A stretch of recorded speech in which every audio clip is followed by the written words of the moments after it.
When I saw my younger brother in college a couple years ago, when he was in undergrad, it was a Wednesday night. I was chilling at his place, and him and his roommate were sitting there exactly the way you would think, on the couch, slouched, playing video games. They texted one of their friends, yo, come by. We're sitting on the couch playing video games. This kid just showed up like 8 minutes later. And I said, you know what, guys? It's fine if you don't want to believe me. But trust me when I tell you, what you're doing right now is unbelievable, and you are going to miss it so much. But unfortunately, the way life works, you only know it when you realize how unlikely it is to ever happen again. Do you know how hard it is for me to get a friend or anybody to do anything? Just even answer their phone. Call somebody. Call somebody in your phone right now. See if they answer. When I'm not here, will you practice it? All right, we'll play some more. You know what you're going to get. You're going to get that immediate text back. Oh, sorry. What's up? Great times. All right. Anyway, what are the odds you can get somebody to just come over in 10 minutes, sit on the couch, play? It's never going to happen. The same way you never had your car. So I told them, you guys, you have to enjoy this window. And I know I really sound like Billy Madison shaking your face, saying you got to cherish it. For the love of God, cherish it. And we used to call it, the term for that, when we call it crusting on the couch. Just crusting on the couch. I go, you guys, you're never going to crust on the couch like this again. So they were crusting on the couch, and I just tried to get them to enjoy every morsel of it while it was happening. Gotta cherish it. All the good things in your life. It's hard to know, but there needs to be an Ebenezer Scrooge somewhat in sight. Just imagine that ghost of Christmas future showing you what it's going to be like. Oh my God, do you remember when we had the amazing Draftkings odds? Wouldn't it be nice to have those back? But those were here. We were just saying, yeah, it's another day. Let's put in the bets. We had to be enjoying them. And I told people these are going to go away. Enjoy the good times while they're there, man. That's as much as a crystal rubber as I will be. And I say this because I have good news and I have bad news. The good news is, over the long weekend, the 3-day weekend, the classic sheets, the correlated line combos with a couple extra Andy Parlay sniffs, they went another plus 20. 3-day stretch, plus 20, bringing the total for the season to plus 230. We're over plus 65 for the month and plus 230 for the season. Now, that's going to come with some consequences. That's a lot of units, and in some case, that's a lot of money. So the people who have joined the Patreon early and have been following it the whole time, not you people who just try to fight me every step of the way like I don't know what I'm doing. The best people who have faith and trust in the Sniffs, they've won themselves a lot of money, and that unfortunately comes with consequences because many of them on the Patreon announced last night at the same exact time they got a notification from Bet365 saying they've either been straight up banned or their bets are limited to under $2. They won so much with the line combos that they got booted off. So it's good in that, hey, only people who win that much are getting chucked, but it's always say, you got kicked out of a home. You swiped into the building and you saw red. So all you unbanned individuals who are flying under the radar, enjoy it while it lasts, because the ban might find you eventually. And of course it's the people I like the most. It's the people who don't just always just try to jaw and come at me with nonsense. It's the people who have been with me since the beginning and who have been just raking this whole season. Of course, it's the nice guys who got waxed, but don't you worry, because the people spewing propaganda about Draftkings, you're going to take your talents to Draftkings. You are on Bet365.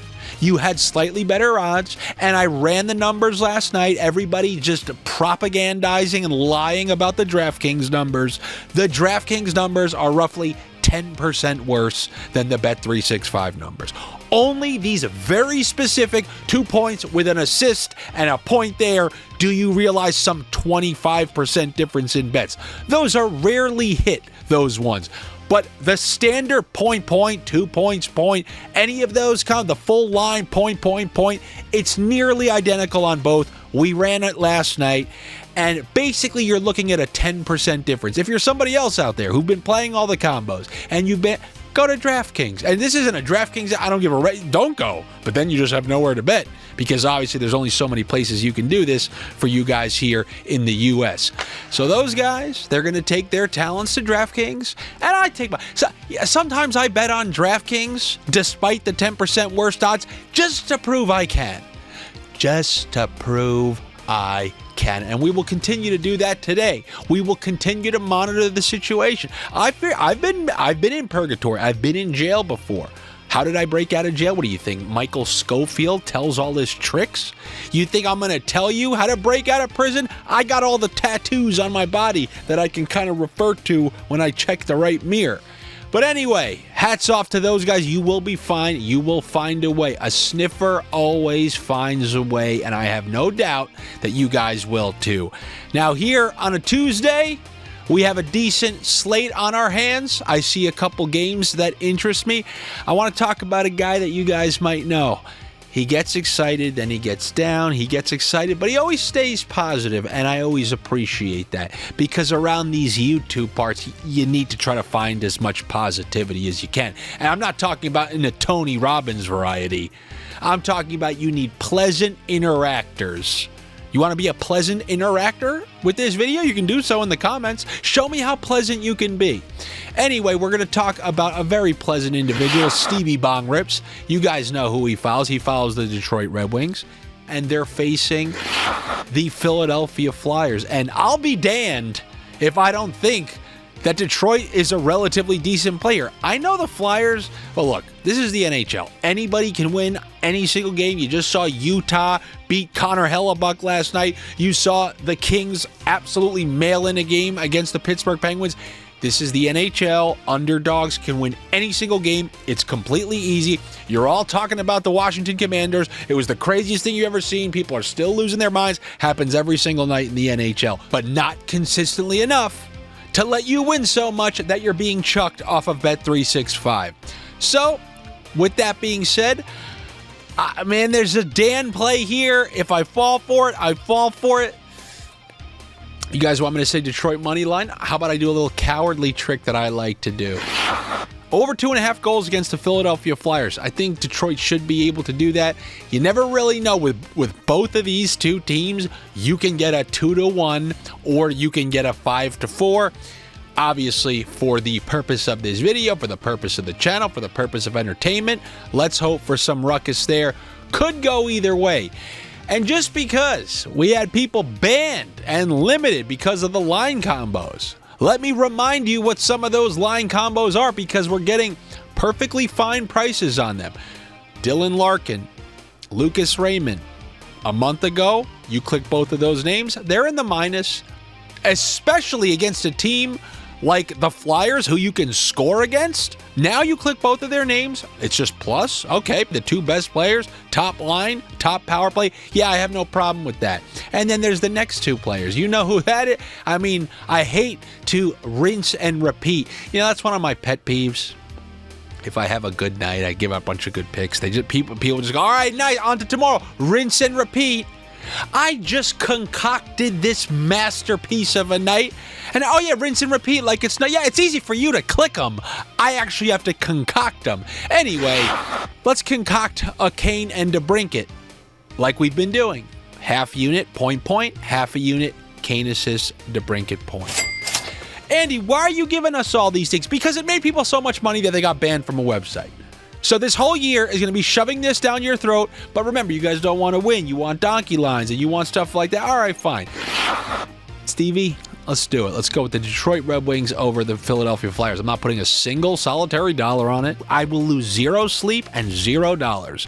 But you need a money line? Go ahead. Take yourself some Detroit Red Wings, who are somehow underdogs in this. So, I mean, I think they're tempting you to click. But like my uncle said, rats don't really live on ice, so let's hope that's not. That kind of sounds like it's the Disney Spectacular Rats on Ice coming this winter, like some sort of Ratatouille figure skating spinoff. Anyway, let's go on to another game, and that is the Carolina Hurricanes versus the Dallas Stars. Carolina playing on the second half of back-to-backs. These two teams played pretty recently, actually. It was a 2-1 final. I don't know, the chemistry between these two teams always reeks of an under to me, and I'm seeing under 6 there. There obviously are always ways to get the under 6.5. So what I would do, just like we did last week when we found the branded side at under 6.5, give me the under 6.5, and either Jack Roslovic or Jesperi Kotkaniemi. I will take the under half of a point on either one of those guys in this game against the Dallas Stars. This should be a relatively low-scoring one. I'm thinking it should stay under 6.5. And then show me that late game, that Edmonton Oilers game. They are hosting the Washington Capitals. You have two teams who are amongst the tops in their respective conferences, but we have a big monkey wrench thrown into this game. Connor McDavid has to serve a 3-game suspension, which means there's no McDavid on the Oilers side, which means there's nobody to drag around Ryan Nugent-Hopkins' ass into the stat sheet. So what I'm going to do is take the under half of a point on Ryan Nugent-Hopkins. I don't even care if he's on the same line as Draisaitl. I got to look at the recent history, but I feel like they're going to kind of keep Draisaitl with Arvidsson, and then maybe kind of I think they'll keep him with Arvidsson and Podkolzin, and then just stick somebody, try Skinner or something with Nugent-Hopkins and Hyman. Anyway, regardless, without McDavid on that power play, and likely without Draisaitl on his line, a plus money under half a point for like plus 125, I think that's a pretty good bet. And let's see if they can win on their own home ice. I've been very kind of weary to bet on Washington. I never really know. They are playing very well this year. I just never know when the right spot is. Anybody can win any night in the NHL. Oh, what a cop-out that is. Are you watching? Are you just looking at some of these results? Anyway, I think Washington has as good a chance as any, but I don't know. No McDavid. I think it will be a good spot for Washington. Give me the Washington Capitals against the Edmonton Oilers. And that is what I have for you here on a Tuesday. Good luck to you. Stay out of trouble. Better luck to me. Make sure you are subscribed here to my YouTube channel if you enjoy this stuff. You enjoy the videos, you like the videos, you want to see what's next. I won't ban you, that's for certain. But I would appreciate it if you subscribe and click the notification so you know when the videos are coming out. They can come out at any given time. You never really know. And as always, if you really want to be a supporter of this show, you want to be a minority owner, there are no sponsors here other than the people who are on the Patreon. I think I've done pretty well for them this season. I mean, so well that many of them have now been banned from some of the sports books. But if you want to support what I do here, you can do it over there by joining the Patreon. It's patreon.com/AndyFrancis. Every single one of you, it's greatly appreciated, and I hope to see you over there. If not, I will see you tomorrow for another round of NHL Sniffs. Take it easy.